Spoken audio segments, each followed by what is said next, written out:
कौन बनेगा नेता। नगर निगम के चुनाव पास आने वाले थे। पूरे कानपुर शहर में टिकट को लेकर मारामारी शुरू थी, लेकिन सबसे ज्यादा चर्चा में वार्ड नंबर 40 की सीट थी। वो इसलिए क्योंकि इस बार वहां की सीट महिला के लिए आरक्षित थी। अब सवाल ये था कि चुनाव लड़ेगा कौन। इससे पहले ठाकुर साहब वहां से पार्षद थे और इस बार उन्होंने अपनी पत्नी सीमा ठाकुर को टिकट दिलवाई और ठाकुर साहब की शान के कारण सीमा जी ने 20,000 वोटों से चुनाव जीत लिया। अरे बधाई हो सीमा भाभी, अब तो आप वार्ड की पार्षद बन गई हैं। अब तो हमारे काम आप ही करवाएंगी। अरे ये तो सिर्फ नाम की पार्षद बनी है, वो तो महिला सीट आ गई, वरना पार्षद तो मुझे ही बनना था। अब भले ही चेहरा इसका होगा, लेकिन पावर तो मेरी ही होगी। अरे वाह भाई साहब, क्या दिमाग लगाया है आपने भी। आइए आप लोग, खाना लगा दिया है सबके लिए। सीमा जी पार्षद बन चुकी थी, फिर भी उनकी एक ना चलती। सारे काम ठाकुर साहब खुद ही संभाल लेते और जहाँ जरूरत पड़ती वहाँ सीमा जी का अंगूठा लगवा लेते। सीमा जी ज्यादा पढ़ी लिखी भी नहीं थी। एक दिन ठाकुर साहब और सीमा एक प्रोग्राम में जाते हैं। अरे ठाकुर साहब, आप आ गए। ओहो, पार्षद मैडम भी आ गई हैं। स्वागत है आप दोनों का।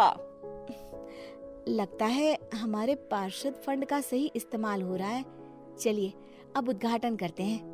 ये लीजिए ठाकुर साहब कैची, आप ही सबसे पहले प्रवेश कीजिए। सब लोग आगे निकल जाते हैं और सीमा जी पार्षद होने के बावजूद भी पीछे खड़ी रह जाती हैं। वो देखती हैं कि वेलकम बोर्ड पर उनका नाम है, लेकिन महिला होने के कारण कोई उनका सम्मान नहीं कर रहा। अगले दिन एक आदमी उनके घर आता है। अरे ठाकुर साहब नमस्कार। कल ना हम नोटिस किए कि हमारा घर तो अवैध है और नगर निगम वाले उसे तोड़ने आ रहे हैं। अरे कुछ कीजिए ना ठाकुर साहब।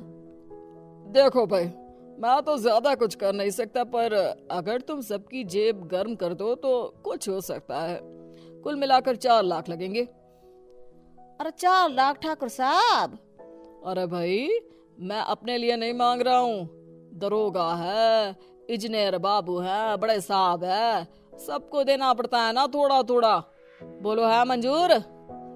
तभी वहाँ अचानक सीमा जी आ जाती हैं। अरे ये आप क्या कर रहे हैं? पहले इन्हीं लोगों से तो आपने वोट मांगे, अब इनसे ही पैसे ले रहे हो।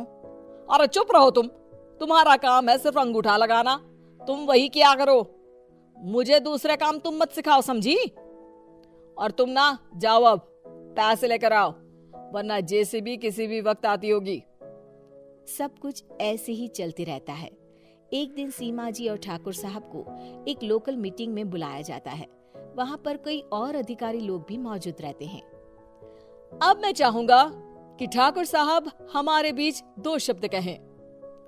मेरे प्यारे भाइयों और बहनों, आज मेरा सौभाग्य है कि मैं आप सबकी सेवा दिन रात कर पा रहा हूँ। आपने मेरी पत्नी को भारी मतों से जिताया है, इसलिए मैं आप सभी का शुक्रगुजार हूँ। मैं आप सबसे वादा करता हूँ कि हमेशा की तरह हमारे वार्ड में किसी को कोई तकलीफ नहीं आने दूंगा। सभी लोग तालियां बजाने लगते हैं। अब मैं माननीय पार्षद मैडम को स्टेज पे बुलाना चाहूंगा। अपने नाम को बुलाया सुनकर सीमा जी एकदम चौंक जाती हैं। उन्हें बिल्कुल उम्मीद नहीं थी कि इतनी बड़ी जगह उन्हें मंच पर बुलाया जाएगा।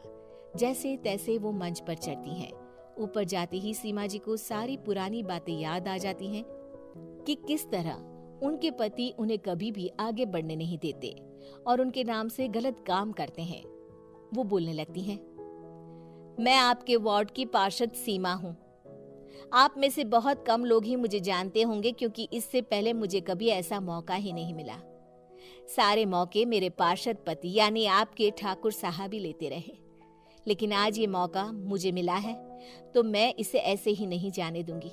मैं आपको ये बताना चाहती हूँ कि आपके ठाकुर साहब मेरे नाम की आड़ में गैर कानूनी काम करते हैं, जिस पर अंगूठों के निशान मेरे होते थे। इसीलिए मैं अपनी गलती मानती हूँ और आज अपने पद से इस्तीफा देती हूँ, ताकि आगे से कोई गलत काम ना हो पाए। अब फैसला आप सबके हाथ में है कि आप हमें क्या सजा देना चाहते हैं।